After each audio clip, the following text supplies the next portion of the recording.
प्रकरण 19. घरातील वस्तू पहा, वाचा. स्वयंपाकघरातील वस्तूंपुढे बरोबर अशी खूण करा.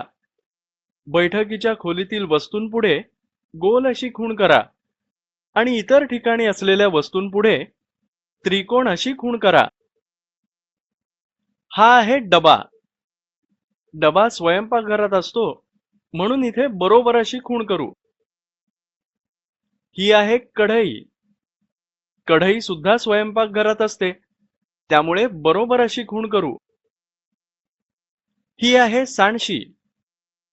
सांडशी स्वयंपाकघरात असल्यामुळे बरोबर अशी खूण करू. ही आहे गाळणी. गाळणी सुद्धा स्वयंपाकघरात असते म्हणून बरोबर अशी खूण करू.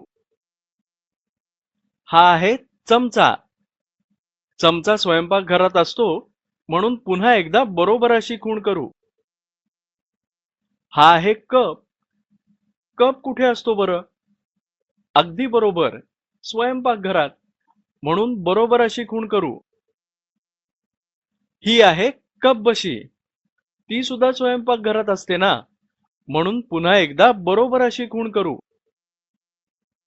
हे आहे वॉशिंग मशीन. हे कुठे असतं बरं? हा, हे बाथरूमच्या जवळ असतं. म्हणजेच स्वयंपाकघरात सुद्धा नसतं आणि बैठकीच्या खोलीत सुद्धा नाही. ते इतर ठिकाणी असल्यामुळे त्रिकोण अशी खूण करू. हा आहे आपला लाडका टीव्ही. टीव्ही बैठकीच्या खोलीत असतो म्हणून गोल अशी खूण करू. संगणक झोपायच्या खोलीत असतो म्हणून इथे त्रिकोण अशी खूण करू. हा आहे मोबाईल.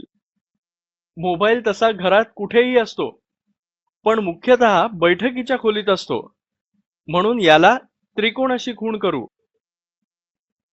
हा आहे मिक्सर. मिक्सर असतो स्वयंपाकघरात म्हणून बरोबर अशी खूण करू. हा आहे पंखा.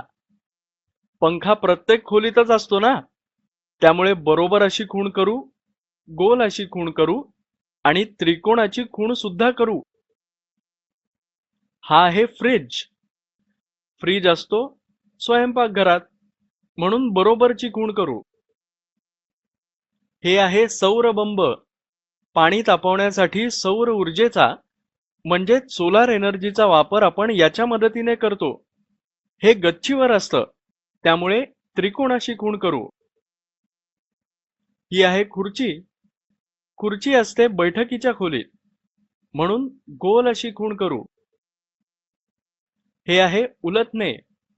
ते स्वयंपाकघरात असतं म्हणून बरोबर अशी खूण करू.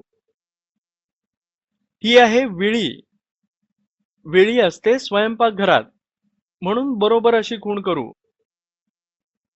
हा आहे लायटर.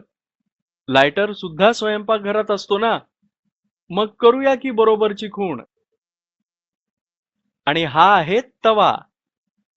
तवा सुद्धा स्वयंपाकघरात असतो म्हणून पुन्हा एकदा बरोबर अशी खूण करू.